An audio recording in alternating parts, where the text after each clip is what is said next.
No, this is working. Who knows? Oh, click the button to share my screen. Okay, interesting.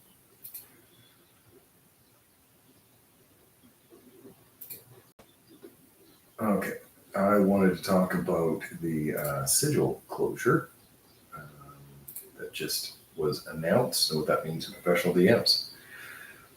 Well, for me, it matters a little bit, not too much. I was really interested in the 3D. I ran one professional game with it. The players knew it was just to try it out. We were doing in between campaigns, so they wanted to try it. Sad it didn't work on Mac. A lot of my players use Macs, so it was sad about that. They couldn't test it out, but we saw that it had potential, and but I understand why they shut it down. And that actually does mean that they could put maybe more resources into the Maps VTT, which is a lot better than I expected. I remember when it first came out, I was still pretty impressed with it. Even though, I use Foundry for my professional games most of the time. It's nothing like that. It's nothing near like that. But if I wanted to run a drop game right now, like, hey, let's play D&D, I can do that on Maps much quicker than I could on Foundry. Maps is something that a brand new DM could figure it out pretty quickly. It's UI is getting a little bit more difficult to use now that they're adding more features, but I still think it's something that people can pick up quickly. And even though I'm a Foundry user, if they're focusing on the Maps VTT now, that'll help me because I'm trying to start a Adventures League one-shots, a series of one-shots for Adventures League. And that one you have to have a certain character following certain rules.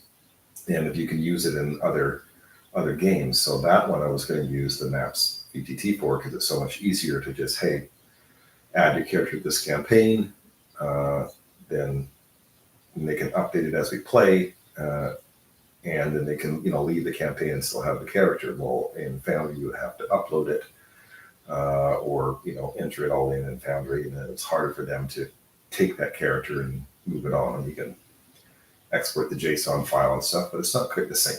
So I will be using Maps for some of the things in the future, and I'll be happy when they start to do things, start to even put more effort into it, because when I buy a book on D&D Beyond, it's automatically in Maps when it's not the case in Foundry. And unfortunately for Foundry, they don't always release all the books that D&D Beyond does. So either I have to manually, put it all in, or heaven forbid, use Plutonium to download the stuff for. So, and it's also an extra cost if they do have it available for Foundry, which isn't very often. I would have to purchase it again, and that is an issue, of course, buying a book twice. So the same thing if you're playing Roll20 or whatever. But what they're doing is they're keeping the system up for another year, it looks like. It doesn't. That'll be for the people that already created stuff in there to run a campaign. I couldn't imagine doing it. I don't have the patience to be making the 3D maps from scratch. So all the power to the people that can do that and did do that. So good for you guys. I was looking forward to, if it was going to be developed, purchasing maps that people made to be able to do it, because an artist I am not. And they're giving some funky dice for those of us that got the digital series, that got the the Golden Dragon mini that that they gave to us as incentive to pre-purchase the 2025 rules. So now they're going to give us some funky dice and also a 6 month subscription for free. So that part's cool. I like that. Money's good. because I do have a master, even though I don't use D&D maps very much. I use the D&D Beyond books a lot. So having half of my subscription for free because of that works out. But you're going to hear a lot of people, of course, talk about, here's WotC failing again, blah, blah, blah.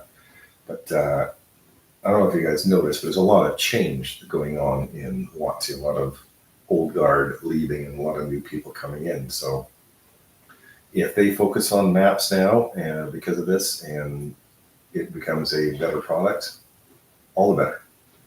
So, I hope they continue to do that. I hope they also continue with Roll20 and Foundry and any other VTTs out there, because for their game, of course, the more people that play their game and have access to their game, the better for them. So here's hoping that they take that, instead of just trashing everybody, which they may do, because unfortunately that's how corporate companies work, right? They do have to always look at the mighty dollar. It's kind of, they have to. It's not really a choice for them. It's a public corporation. They have to look at that. They have to answer to the shareholders. So hopefully they don't just remove I think 4 people that are on Sigil right now. Hopefully they move into the maps thing and make it even better, because that one definitely has some good potential. Anyway, that's my thoughts. Thanks for watching.